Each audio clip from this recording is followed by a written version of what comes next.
And one. What's up, guys? It's your boy James, aka 68J, coming to you on this incredible, what is it, Thursday? Or Wednesday. That's what happens when you don't got a job. I'm here with a phenomenal guy, somebody I have a tremendous amount of respect for. I've been following this guy. I almost consider him a little brother, even though he doesn't know me very well. I'm just kidding. This guy name is Mickle. He's a legend in the game. Mickle, how you doing, brother? I'm great. Just happy to be here, Jay. Really excited for this. Man, I appreciate you in a major way. It's good to know that you're a sports fan. We were talking a little sports before we got on, and I think you were trying to figure out who's this 6'8". Is it really just 6'8", or is that his name? But man, yeah, your content is just next level, and we're gonna obviously share your pages and make sure that we got people following you. But what I would like to know is, who is Mickle? I mean, obviously, I know you're a brilliant mind. You've got passionate content. Who is Mickle prior to crypto, if you don't mind me asking? Yeah, no, really excited for this. So thanks again. So I actually started off investing. My grandpa kind of put me on the path. He's still alive and he's doing really well. He's a great dude. I really look up to him, but he had some money put aside for me. Not a lot of money at all, but money that he saved up his entire life. And he said, look, I can either give this to you when I pass, or you can come back and show me 5 companies you'd invest that $5,000 in, and I'll give you the money now. Wow. At the time, I didn't really think much of it. I was like, all right, whatever. I'll go look into 5 companies and see what I come back from. Right. But he really gave me the investing bug very quickly. And I ended up just kept looking into it and looking into it and looking into it and learning about all these different companies. And it kind of gave me my start on investing. So by trade, I'm a biomedical engineer. I work in surgical robotics. Oh, wow. That's my full-time gig. But kind of in the background, I kept on investing and investing and investing. And I ended up hitting my first big home run with Tesla back in 2017, 2018. And I'm sure we'll talk about this later, but I see so many similarities between Tesla in that time period with XRP today. And I talk about that a lot. But the more and more I kept on learning about these companies, right, I learned one really important lesson for my Tesla investment. And that was that despite everything everyone telling you, despite what the media says, despite what all these experts are telling you, you just have to trust your gut, trust your instincts, and just trust that your research, right, and your passion for something is on the right track. I had a lot of people telling me I was throwing dead money at Tesla. I had a lot of people who've been investing their entire life saying Tesla was going bankrupt, and it ended up succeeding. So eventually what I ended up doing was when I was in college, one of my friends told me about Bitcoin. I kind of overlooked it. I thought it was a scam, blah, blah, blah, blah, blah. But I remembered that lesson I learned from Tesla. And I was like, you know what, before I go and call this a scam, before I go and write this all off, I want to try to learn about it and see if I can find something here. Like many people, I watched maybe a 10-minute video and then boom, I was hooked. I had a really hard time finding something in crypto that I actually thought had real world application. Like I said, I came from the engineering side, surgical robotics, investing. So I saw a lot of real world application of technology, and a lot of what I saw in crypto was cool and fun and interesting, but I didn't really see how it could be applied to any kind of real business sense or real financial technology sense. And then I think you guys can all imagine my reaction when I found out Ripple was using XRP and some of the advantages XRP had over the rest of the cryptocurrencies out there. And then that's how I fell down this rabbit hole very quickly. That's crazy. So, I mean, you've done so much at a young age. I mean, to find Bitcoin in college, that's just amazing. And your profession is next level. I don't think I've ever heard anyone being in that actual space of surgical robotics. That's amazing.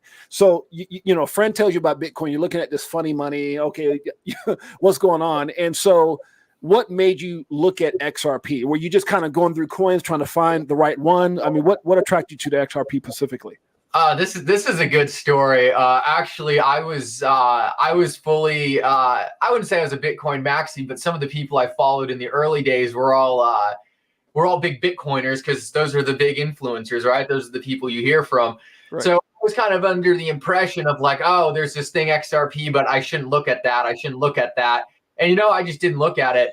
I was kind of in Bitcoin, maybe, and Ethereum for maybe 2 years at that point. Wow. And my dad was starting to hear me talk about it, and he was interested. And he said, "Hey, what's this XRP thing?" And I was like, "Well, everyone told me it was bad. Everyone told me I shouldn't touch it, but I've never actually looked at what it is." So I was like, "All right, well." This is back to that lesson I talked about earlier, right? I was completely prejudging it based on what other people said. I had no idea what it was actually doing. I had no idea what the use case was. So I was like, you know what? Let me look into this and I'll get back to you tomorrow. I looked up a couple of videos, and this is where I have massive respect for like the digital asset investors of the world doing Lambos. These guys who really brought my education up to speed on exactly what was being built here. And my mind was blown. I was like, here, finally, this cryptocurrency technology that I've known has been so great, that I know it could add so much different application to the financial system, but finally something that is fast, efficient, useful, and a company really stewarding its adoption at the top level to help companies at a high level really understand what's being built and adopt it in a seamless way. So I went back to my dad and I was like, "Dad, I have no idea. I mean, this might be my favorite thing I found yet." Wow, that's so cool. You, your dad, and your grandpa. That's such an amazing story. Just the fact that you guys are all investing together. That's incredible. Yeah, and real quick, one of the things I always get really excited about, because my audience, funny enough, when I got into the YouTube game, I thought it was going to be all like young people. It turns out my average audience is up near like, I think 90% of my audience is between 30 and 70. So it's all more sophisticated investors, which I like people to know, because it's not just people gambling on crypto. But I always tell like the young people this story, because I think it's such a privilege to get involved with this kind of education when you're young. So if you're listening to this and you're in your early 20s, or maybe you're still a teenager, like, you are so far ahead of the majority of people out there. So just stay on the right path, trust your gut, and you're going to go big places. Yeah, I agree with you. You know, I think your audience is probably a reflection of what you're talking about, because, you know, if you're out there talking about Shikaka coin, and I always throw that stupid name out there because I don't want to offend anyone's project, so I just made that up. I'm sure somebody's gonna make a meme of it. But, you know, if you were talking about Shikaka coin, your age demographics would be different. It's because you're talking about something that really changes the way we, you know, utilize, you know, or transfer money around the world. So you have a different mindset, and I think that's where you're getting that smart, you know, guy who wants the right answers. And yeah, no, I definitely look at your content, and it's something that I try to pay attention to each and every day as well. I'm going to shift this over to somebody that I look up to a lot. His story is incredible. You talked about DAI. Man, I love that guy. DAI, Brad Kimes, and what they're doing in the space is next level. But one of the guys that was someone who really what was attractive to me was John Deaton, and the fact that just his mindset, where he came from, the struggle, it was something I could relate to, coming from that same struggle. What do you think about John Deaton and his pursuit in this race for Senate, and what does that mean for crypto, in your opinion?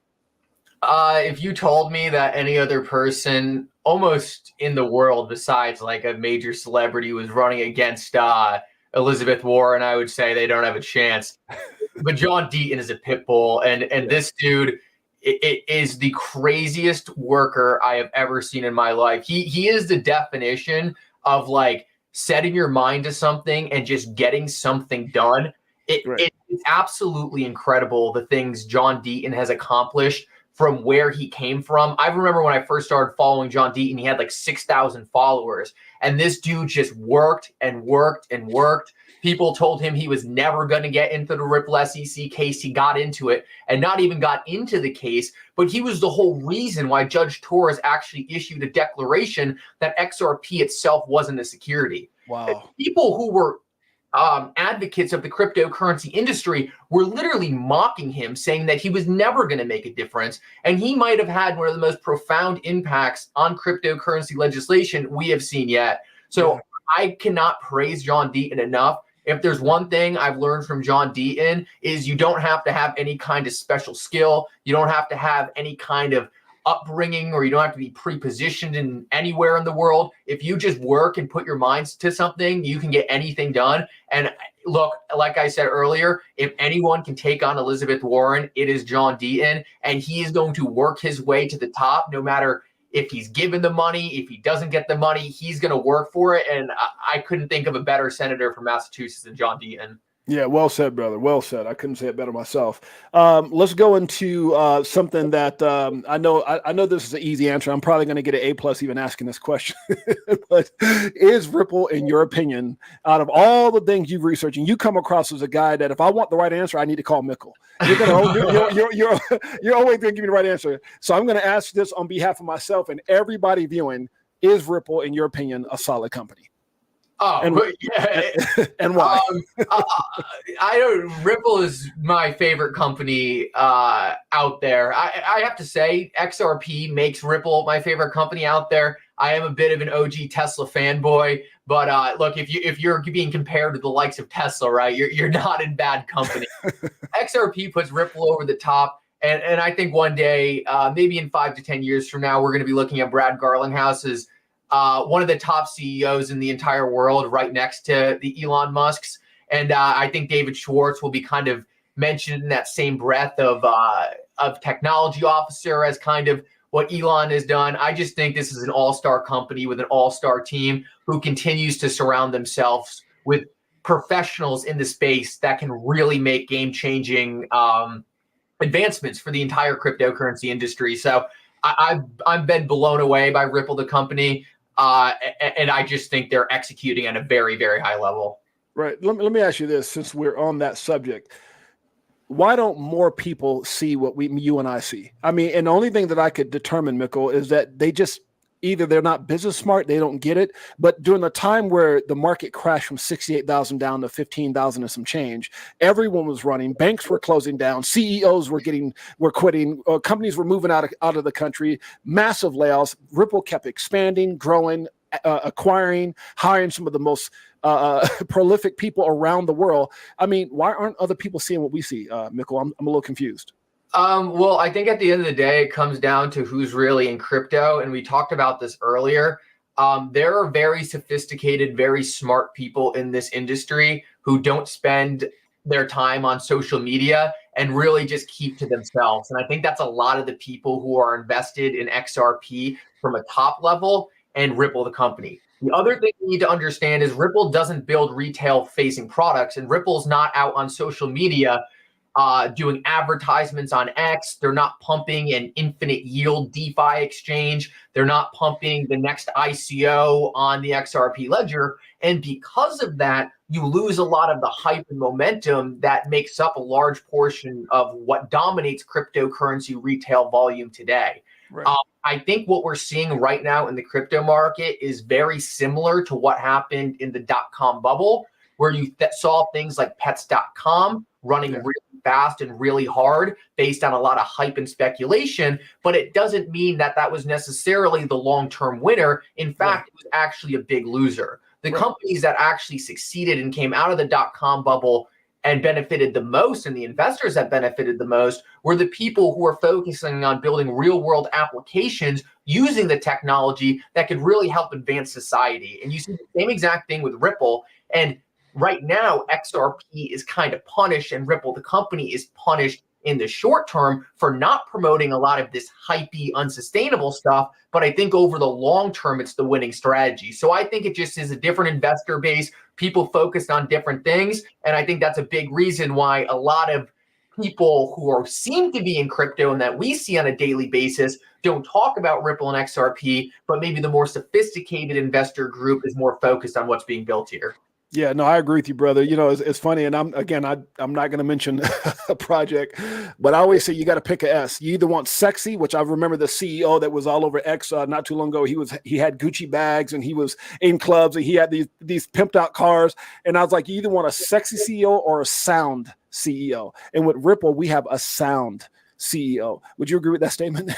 Oh, for sure. And look, I don't want to get it twisted. Look, Ripple probably has probably close to 300 to 400 announcements that they could just blast into the news right now if they wanted to and just send XRP flying.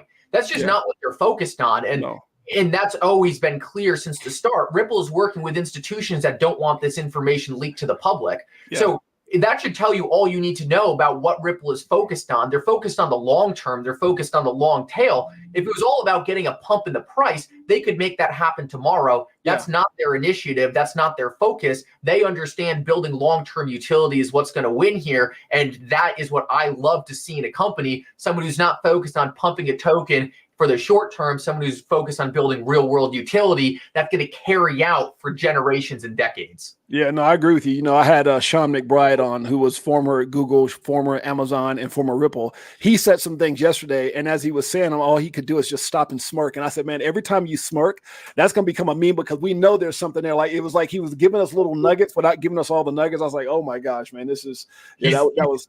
He's a cool guy. Sometimes I'll make a video and like he won't say anything, so I don't want to throw anything out there. Right. But he'll just kind of say you're on the right path, and I'll be like, yeah. You know what I'm saying? Yeah, he said that yesterday. He's like, you know, I can't say anything, but, you know, I was watching this crypto area deal and she was on the right path, or, you know, this person on the right path. So I think that's his favorite way of just kind of not saying too much. That's amazing. Let's go into this, what I think will be go down in history as one of the greatest documentaries ever by Fruition Productions. What do you think about that documentary? What do you think about the team? I'm not sure if they had you on. If they haven't, they should have you on.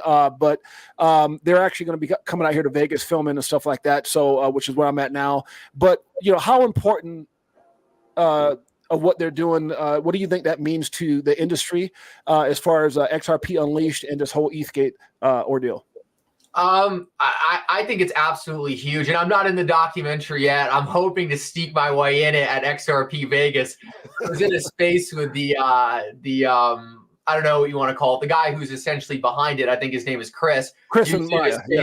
He's doing a space with Zach Rector, and he's just an awesome guy. He's super genuine, super nice. And one of the things that kind of blew me away was his education on Ripple and XRP, the digital asset. I mean, this guy really, really took me back with how well his understanding was. And it was at that moment I was like, all right, I really trust this guy to produce something very, very special here.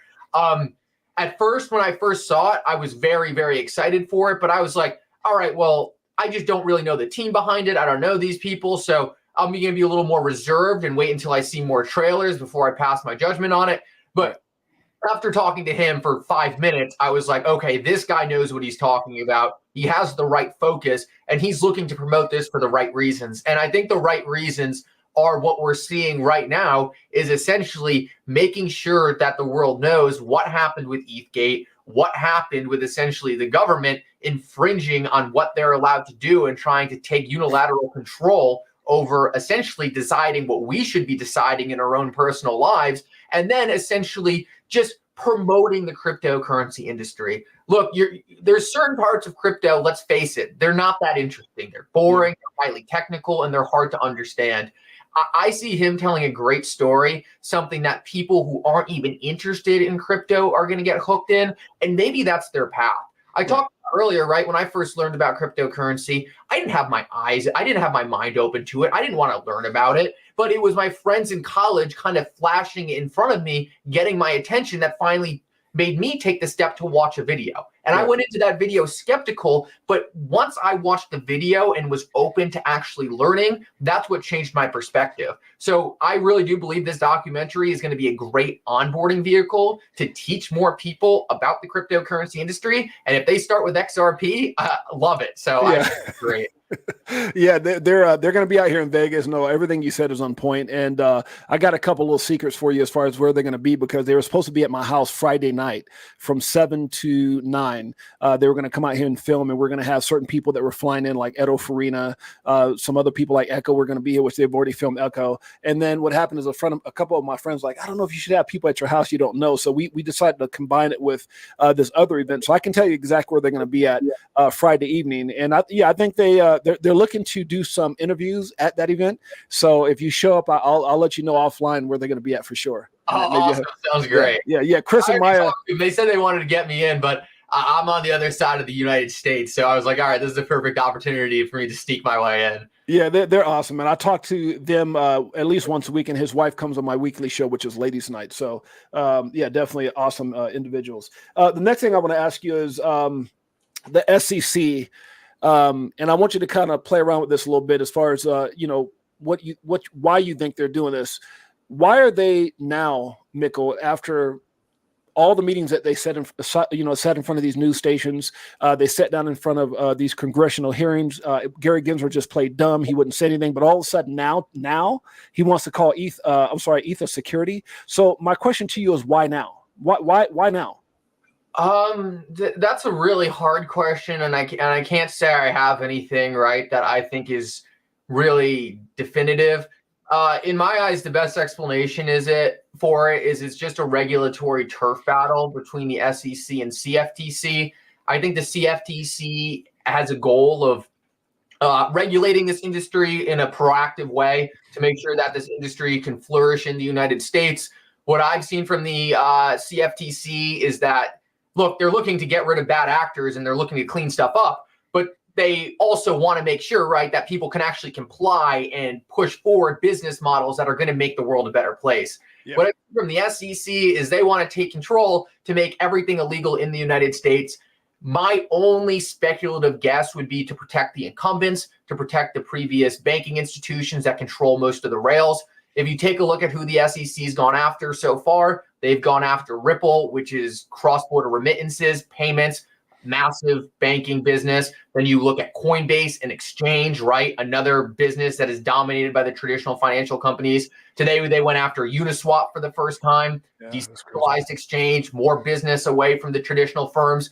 So that's how I see the SEC kind of playing it out right now. It seems like their goal is to list things as securities, make it impossible to comply as a security, therefore de facto making what the business is doing illegal, despite the fact that they don't have the regulatory authority to say it's illegal. It's like me saying, and I give this example on my channel all the time, right? Your car is not illegal. You can keep driving your car, but you have to follow all the laws of aircrafts. You wouldn't be able to do it. They didn't say your car was illegal, but they made it impossible to actually apply by those regulations. And Jeremy Hogan put out a great tweet one time. He just tweeted the document that you're supposed to be filling out if you were to actually try to register your security with the SEC, your crypto security, and it was blatantly obvious you couldn't do it. So they're de facto trying to make things illegal. Yeah, and the fact that, one of the things that I thought regarding them going after Ethereum is maybe just to give a false sense of justice, or, because for so long we were saying, why did they get a free pass? And one of the thoughts that I had is maybe they're going after Ethereum now just so they can get it over with, so they can approve an Ethereum ETF. Because, you heard Brad say very clearly, his opinion was, he goes, I don't think they're going to prove that there's a security. But then you have all these things going on with Stephen Nareth, the documentation, the fact that now he's suing the government for like $9 billion and he's got all this information. So I really don't know how that's going to go. But I was shocked today when I saw the whole Uniswap deal. I was like, man, these guys they just don't stop. Yeah, in terms of Ethereum, I think it's important that we separate different administrations. I know it looked like at one point that Bill Hinman wanted to ram Ethereum through the door and essentially make it so it wasn't a security. I personally do think Gary Gensler has a completely different agenda. I think Gary Gensler fully wants to make Ethereum a security, and it all comes down to everything behind Prometheum. Prometheum is the only broker-dealer in the United States that's essentially allowed to trade cryptocurrencies. To get that designation, they had to work with the SEC. So ask yourself the question, why is the SEC working with a broker-dealer like Prometheum, who doesn't have a single customer, instead of Coinbase? Well, obviously, they have some agenda behind it. What's their agenda? Well, the only token that Prometheum trades is Ethereum, and Prometheum is now running around saying, we trade Ethereum, the securities token. So I think it's important that we separate administration from administration. I think the previous administration with Bill Hinman, he was financially incentivized to jam Ethereum through the door, maybe because he knew what was going to come down the road with other SEC officials, who knows? But I think Gary Gensler is actually trying to reel that back in and actually say, no, I think Ethereum is a security. So that's all speculation, but that's how I see it playing out. Wow. No, that's a great perspective. Now, let me ask you this. What about, what's your opinion on this ridiculous amount of money? I definitely want to hear you dig into this a little bit. This $2 billion they're asking for Ripple. Is this just some, way of, killing people's hope, being that a lot of people thought right now, hey, we're coming to an end. They saw all these losses. You also saw the news here recently, and I know this is kind of getting a little bit off track with the what happened with Coinbase when they, the judge says the secondary sales were not a security. Obviously, that I would think helps Ripple's case. Do you think the $2 billion is just a crazy number to start talks for a settlement?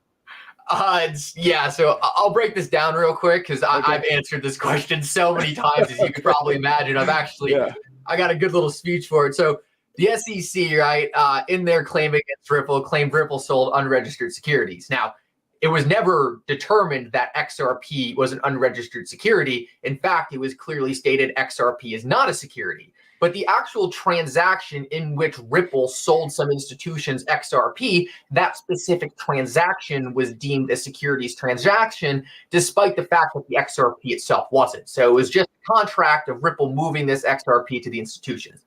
This was ruled by Judge Torres that, Ripple should have registered those transactions. It was $700 million.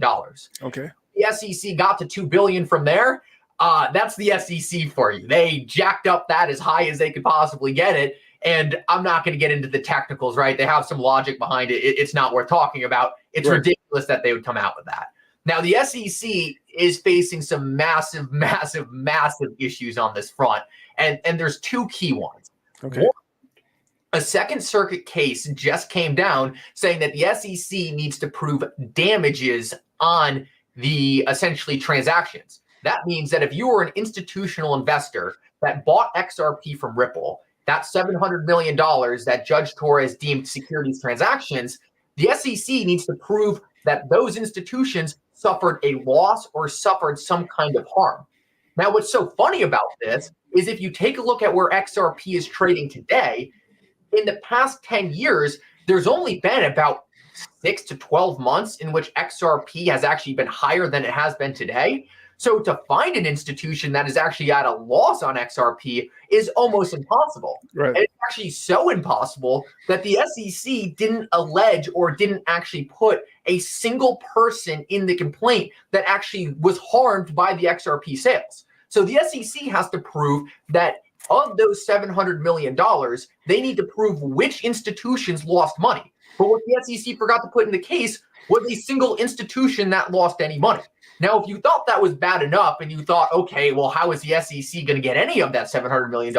It gets even worse because say somewhere in the case that no one's seen before, maybe it was redacted, whatever. It's probably not there, but let's just pretend it was. Right. Even if they did find an institution, they would have to prove that that was a U.S. institution because the SEC only has regulatory authority over the U.S. markets. So now you're narrowing it even thinner. And what we know is Ripple specifically went out of their way not to sell to U.S. institutions. So you're starting to understand very, very quickly how hard of an uphill battle this is for the SEC. Right. And I tell people this on my channel all the time. Look, I don't think the SEC should get $1. But if we just look at how Judge Torres has ruled throughout this entire case, the SEC gets punched in the face and then Ripple gets a flick in the eye. I think ultimately, if this does go to a final decision, Ripple will probably owe the SEC between $20 and $100 million. I think Judge Torres is going to give the SEC a little bit of money, and essentially that's going to be the end of it. But they are not going to get anything close to the $700 million, in my opinion. Yeah, no, I agree with you. Now, let me ask you this. Because my next question is, what do you see XRP in the short and long term? How long do you think something like that would take as far as getting to that? Yeah, this isn't going to take that long. Luckily for us, this case will be wrapped up. Final documents will be submitted May 6th. And I think the SEC will probably add an extension onto that. So maybe May 20th at the worst. From there, Judge Torres just has to make her ruling. So, I mean, that's probably, worst case scenario. It's a pretty easy ruling compared to our other one, maybe 2 to 3 months. So maybe in the middle of summer, we could expect to start looking for a ruling on this case. And then from there, the case is over. It's all going to come down to whether or not the SEC wants to take this to the Second Circuit. I'm pretty skeptical of if that's going to happen because, look, you can't bring new facts to the case. The SEC brought really, really, really bad facts to the case. So I think they're much smarter picking new cases to take to the Second Circuit so they don't create a bunch of really bad case law in the Ripple case based on the bad facts they already brought. But that's getting a little out of hand. The first Ripple SEC case, where we're at now, should be over this summer, barring any extreme circumstances. Yeah, no, I agree with you wholeheartedly. Now, when it comes to the price, obviously we see, Bitcoin, most people were hoping or thinking that we would get over 50 grand, where, we've been kind of hovering between that 68 and like 72. In the short term and long term. And I guess short term would be predicated off of obviously seeing some type of clarity or something like that. I mean, obviously, if the market moves by default, Ripple will move. I always said, like, if Bitcoin gets up towards that 80, 90, maybe we see, we break that dollar with XRP. What do you see XRP in the short term versus the long term? Oh, yeah. So in the short term, I kind of look at the XRP price chart as kind of just like a powder keg, just like ready to explode. Yeah. I mean, what we know is based off of history, typically XRP doesn't move until Bitcoin sits at its all-time high. Typically, if you've looked at XRP cycles before in the past, it almost always waits for Bitcoin to make that big initial move, chill out, and you need people to start panicking, right? Every single time people think XRP is not going to move, XRP is not going to move, people get absolutely left in the dust. They get smoked. They FOMO into things that are already up 400%. Look, I don't think this is going to be any different. I think right now, XRP's price chart is just waiting for that ignition, something to send it ripping. I think the end of this case could do it. I think a really successful launch of the automated market maker can do it. I think it could pretty much be anything. But from a chart standpoint, I mean, to me, that chart looks coiled up and ready to blow. Something I always tell my audience is, look, I love XRP, but if XRP was failing to get any adoption, if Ripple was just kind of just falling away, they weren't succeeding, if projects were leaving the XRP ledger, if I didn't see development, right, I wouldn't be expecting the chart to explode. But right. What we're seeing is XRP is blowing it out of the water on all cylinders when it comes to the fundamentals, and it's only a matter of time before the price catches up. So I think XRP is positioned absolutely perfectly. I don't really have any short-term price targets. I think a conservative price target is always just to say whatever Bitcoin has done from the last cycle bottom, apply that to XRP, and you get a very conservative target. But look, my long-term vision for the cryptocurrency market is that we don't really compare these things to equities. I think they'll be compared to currencies. Right. I think if XRP in 10 to 15, 20 years really achieves its full intended use case of kind of being this neutral, decentralized liquidity asset for banking institutions, I think it'd have a market cap in the hundreds of trillions of dollars. So I think that's the end game for this market if it plays out like I think a lot of us think it can. If cryptocurrencies in the next 10 to 15 years stay a niche thing, don't get any adoption, look, we're talking about a different story. But I really do think these assets are going to become a pillar of our financial system. I think they're going to be critical to institutions and banking in the future. And I think there's one digital asset gaining adoption at that high level at a speed unlike any other digital asset. And I think that's XRP. And I think that's going to command market caps that are going to blow people's mind. Yeah, well said. Well said. My next question is your thoughts on the stablecoin news. How big was that? Because it seems like a lot of people were like, "So is XRP going to be $1?" I'm thinking, "Oh my God, where?" Like, I just don't understand. Does that mean that BNB is going to be $1? That BUSD? Anyways, your thoughts on the stablecoin news. Yeah, I think it's important that a lot of people understand that XRP, it really is a liquidity token for the XRP ledger. It's always extremely unique in that system because it's the only non-issued asset. It's the only decentralized asset on the XRP ledger, and it's the only asset that no centralized entity has control over.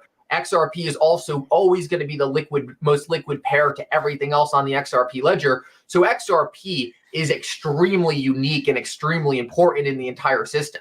But one thing we know that people have a really hard time wrapping their head around is paying people with a unit of currency that's not pegged to a single dollar. Look, you're never going to convince anyone in the real world that they have to pay with things with a volatile currency. Like most of my friends can't even figure out how a credit card works. If you try to explain to them that they need to start paying with things with a currency that's going up and down in their portfolio every day, they're never going to understand it. So Right. look, stable coins are absolutely critical. They're a killer application for cryptocurrencies, and the XRP ledger is one of the best suited blockchains for cryptocurrencies.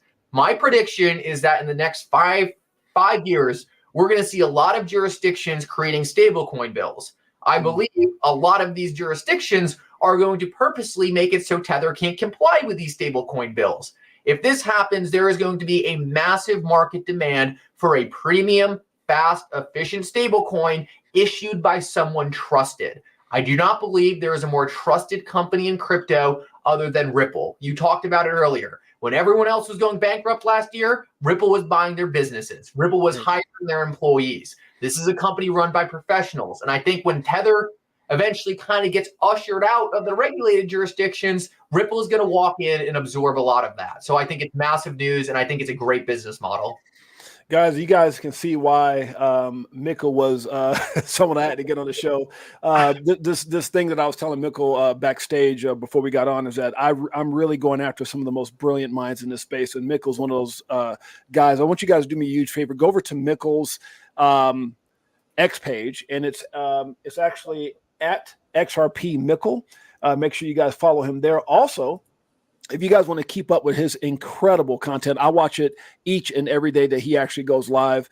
You guys can catch him. Mickle, just for everyone that's watching right here, this is your YouTube channel, if I'm not mistaken. What are your times that you typically go on? Is it every day?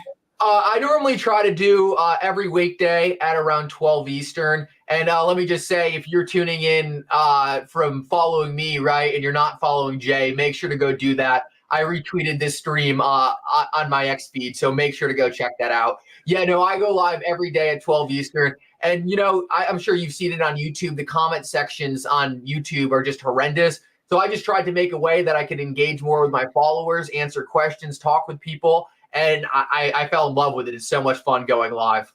Yeah, brother, you're a stud, and I definitely it's an honor having you on the show. The next question is going to be one, and I'm kind of thinking of if I was in your group or part of the people that follow Mickle, and they looked up and that said, you know, because what happens is you get a lot of people who are frustrated right now with XRP price. If I'm part of your group and you were trying to if you were talking to the people that follow you, right? Or I would just say everyone that's watching live, we got about, we're going on 900 people now, just over 30 minutes live between X and oh, that's awesome. Yeah. That's awesome. So love to see that. Yeah, it's amazing. So what do you say to the person who's frustrated? Maybe they're following you, maybe they're watching for the first time. They're just like, you know, Mickle, I hear you, but I can get into Chicago coin, Mickle, and it's up 1,500% over the last week, and you know, it's got 15 zeros, and if it just drops 8 zeros, I'm going to be rich. You know, they just keep trying to compare Ripple to or XRP to all this crap that's out there. What do you say to that person who's frustrated? Yeah.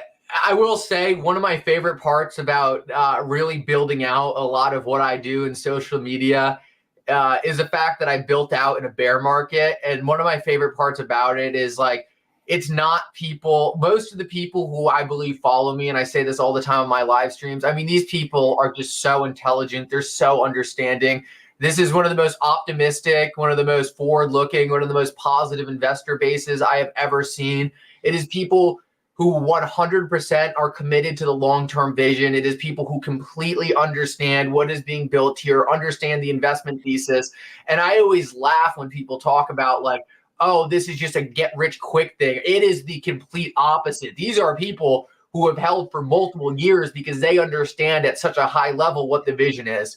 Normally what I just tell people, though, who are struggling is, look, there's been great examples of how this industry could develop in the past.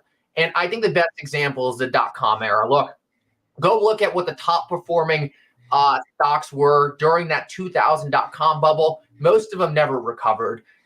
We are so early to what is being built here. Some people are scared of being early, but it's really one of the most tremendous opportunities you could be given to yourself.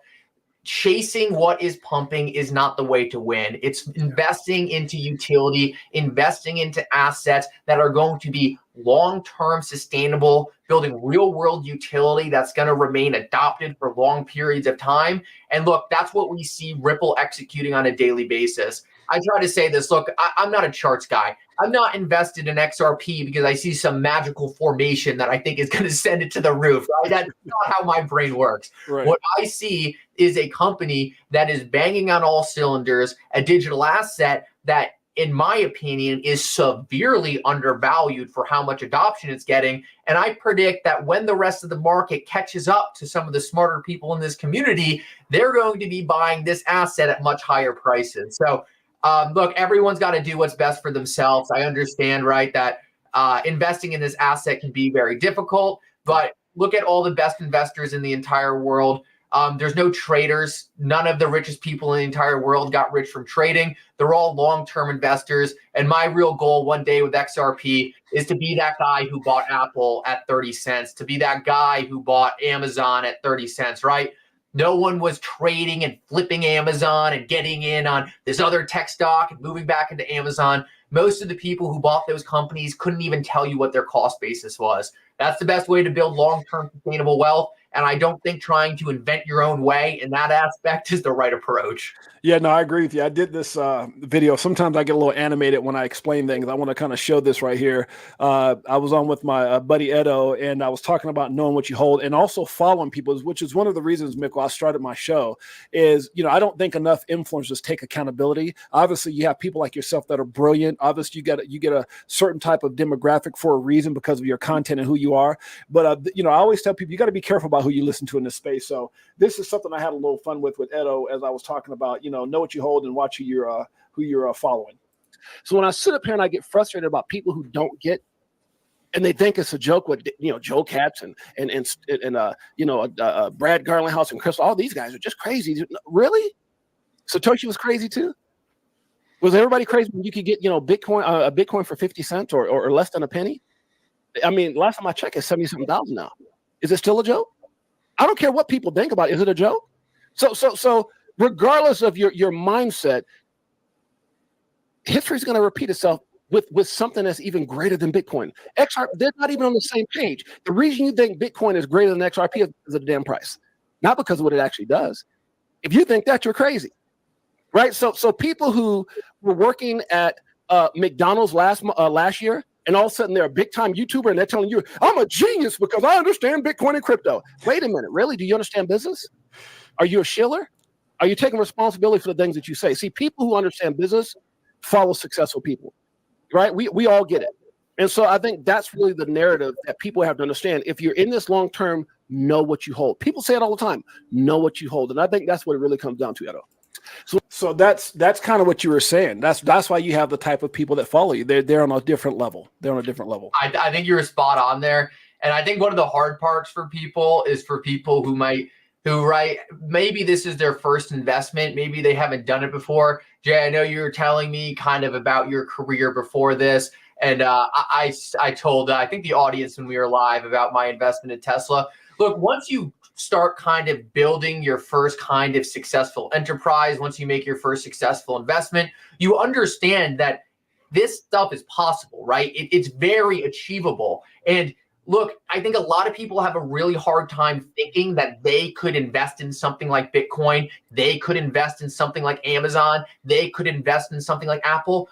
But just look at the stock market. Look at the crypto market. There are so many investments that do this. And really, the only people who end up being left in the dust are, one, the people who are never educated on what's being built, two, the people who try to chase short-term profits rather than long-term opportunities, and three, just the people who fund themselves out. So it's very important to take a look at some of these charts of very successful companies and cryptocurrency assets.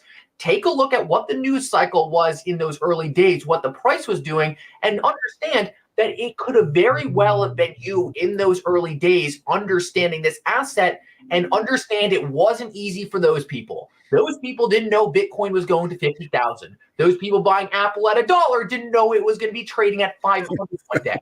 The same way you're worried about what XRP might do, those people worried about those assets, but those people stuck with it. They understood what was being built, and therefore they were successful. So just insert yourself into some of these other positions and understand that what you're doing is not unique. It's not novel. It has been done many of times. And I have a feeling a lot of smart investors in the XRP community, right, are going to find many more investments like this in the future. I agree with you wholeheartedly. Let's get into the next question. That's well said, my friend. Your views on BRICS, Ripple, and the international banks of settlement. Yeah, so I said since the early days of getting into XRP, right, there was a bearish case for me with XRP, and that was that all the countries in the world just got along really well. There was no distrust in the world. All the banking institutions all trusted each other, and then they could just all agree on one global coin that everyone could just use in a trusted model. It didn't have to be decentralized, and they would all hold their hands, and we'd get together with Russia, and we'd all just have World Coin A. Look, every single day we see BRICS, we see other nations separating. Go ahead. Mickle, I don't want to interrupt you. Maya from Fruition Productions and Chris, I need you guys to interview Mickle. Maya's in the house right now. She's making a comment. Hey, Mickey, thank you for all your support with XRP Unleashed. Maya and Chris, we need to get this guy in the video. So he's coming to XRP Las Vegas. Hey, I hate to be cheesy here, man, and throw a shout out for you, but I told you I was going to do something for you. I didn't know she was going to be live, but Chris and Maya, if you guys can reach out, man, Mickle is the man, and I think everyone would love to hear. He would bring so much value to that documentary. I hope that was okay.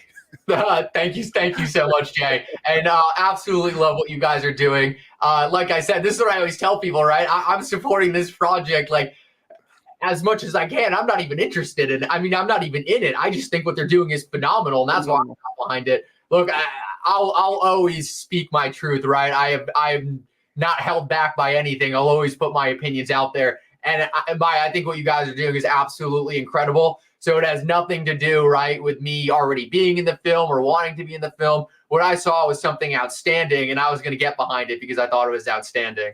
Well, you got one of the biggest voices in the XRP community. This thing just so happens to be about, XRP and bringing justice and truth. And you've been one of those guys fighting for that truth. And so I think they're gonna see value in that. So they were asking me about some people, and I think you'll be phenomenal for the film. But I want you to go ahead with the question as far as Bank of International Settlements. Oh, yeah. So the more and more we see these countries, right, kind of dividing from one another, the more we see the need for other systems to be built, the more we see the United States weaponizing the financial system against other countries.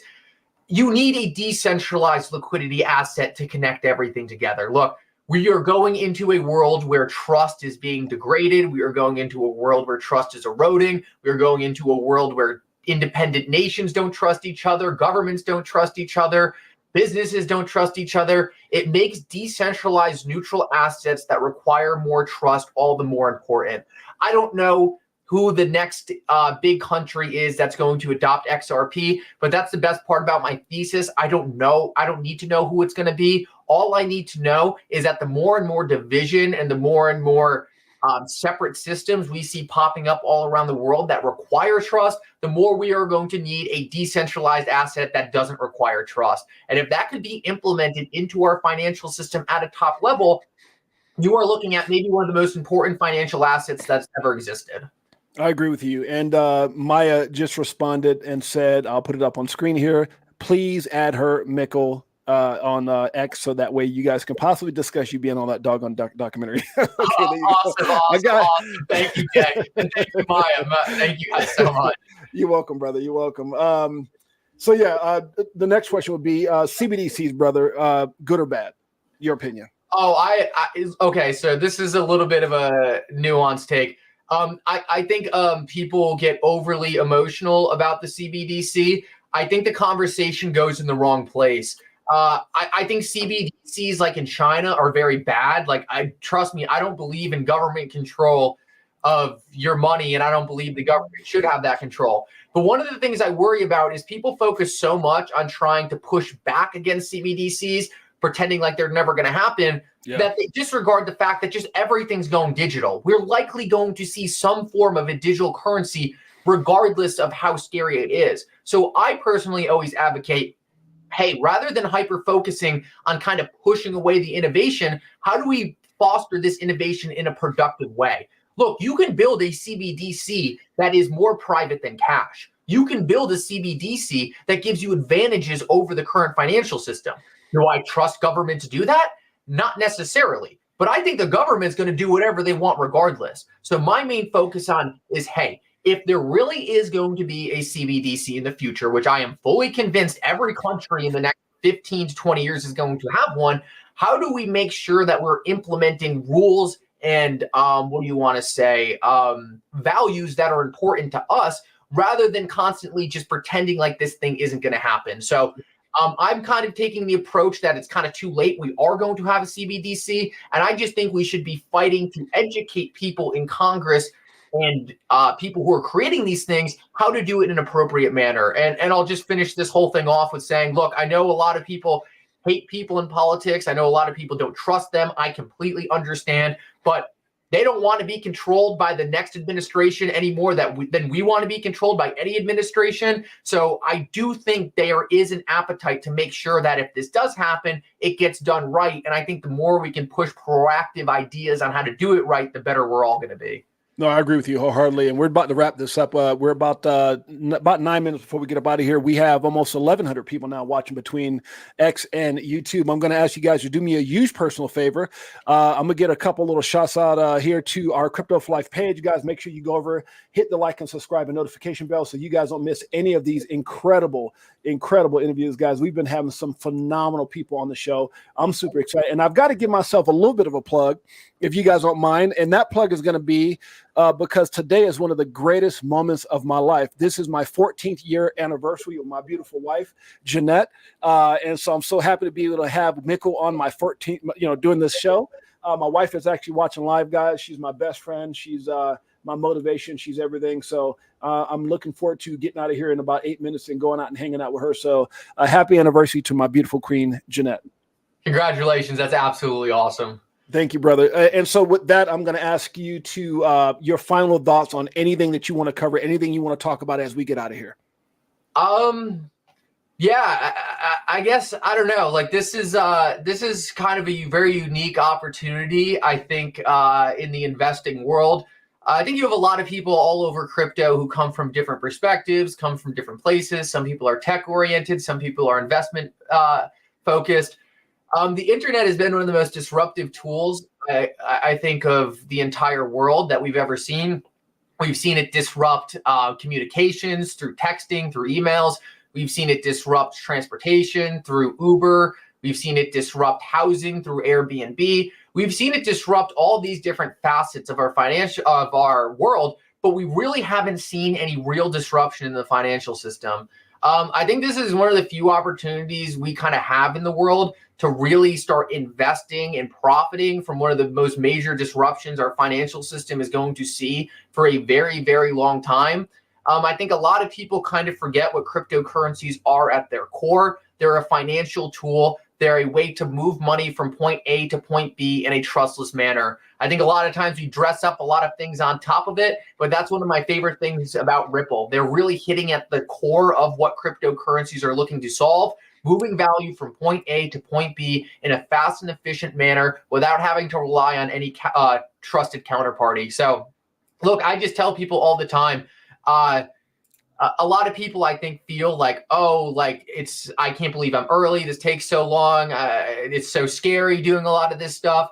But I think in the next 10 to 15 years, you're really going to look back at this time period and be very appreciative for kind of being able to find such a game-changing disruption happening to our world. And I really do believe that it wasn't for social media. A lot of us really would feel like we're kind of insane pulling up a lot of this stuff. A lot of us would feel like, wow, I don't know anyone else talking about it. So I think the internet is what kind of brought us together, allowed us to kind of educate each other on this disruption happening. And yeah, I just think people like Jay are doing a great job in helping teach people about this on a daily basis. And yeah, hats off to everyone else in this space looking to help bring people up to speed, because I really do believe this is going to be one of the most transformational things that ever happens to the world. And I think we should just all enjoy the ride and be happy to be a part of it. Absolutely. My brother, it's been an honor. I can't wait to, continuously build this relationship with you, but I've always wanted to have my own movement. So I'm going to start a movement. We've got almost 1,100 people here between X and YouTube live. Let's start a movement where we blow up Fruition Productions DM for Mickle. I want 1,100 votes, 1,100 stinking votes right now for Mickle on that doggone documentary. So guys, you guys do me a huge personal favor. Blow up Fruition Productions DM for Mickle. Let's get him on that documentary. So it just makes it all that much more phenomenal. Guys, I appreciate you guys. I'll say this too, because I know a decent amount of people came here to see me. Look, guys, make sure you're following Jay. I've done a lot of interviews in this space. This has by far been my favorite one by a mile. You're an outstanding host, Jay. You have a knack for doing this. And this has been so much fun. So thank you so much for having me on. And I really do think everyone who follows me should be following Jay. I mean, this dude is doing an incredible job, and he deserves the attention. Well, man, I appreciate you, and I'm just going to officially adopt you as my little brother, so it's official. Mickle, my little brother. Guys, go out there and blow up Fruition Productions for him. I appreciate you, brother, in a major way. Guys, it's been amazing. Appreciate you guys in a major way. Until next time, it's your boy James, a.k.a. 6AJ. Peace.